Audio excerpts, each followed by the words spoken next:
মিথ্যা মামলা দিয়ে ইমাম সাহেবকে জেলখানায় পাঠানো হয়েছে। তারপরে তার ডিএনএ টেস্ট করা হয়েছে, সে নির্দোষ প্রমাণিত হয়েছে। এখন সে মানসিক ভারসাম্য হারিয়ে মানসিক হাসপাতালে রয়েছে। বলুন তো এই দায়ভার এখন কে নিবে? এই রাষ্ট্রের যারা দায়িত্বে আছে তারা নিবে? এই রাষ্ট্রের প্রশাসন নিবে? যারা এই মিথ্যা মামলা দিয়েছে তারা কি এই দায়ভার নিবে? এই রাষ্ট্রের জনগণ কি এই দায়ভার নিবে? এই রাষ্ট্রযন্ত্র, এই মিডিয়া পাড়া কেন আলেমদের উপরে এতটা জুলুম করে আমি বুঝি না। কেন এত জুলুম করে?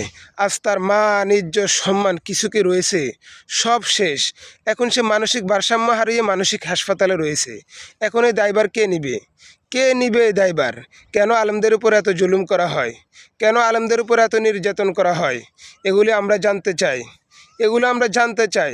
কেন মিডিয়া পাড়া আলেমদের একটু সামান্য দোষ ত্রুটি দেখলে তারা উঠে পড়ে লেগে যায়? এগুলো আমরা জানতে চাই। এগুলোর একদিন না একদিন বিচার হবে এই মাটিতে, ইনশাআল্লাহ।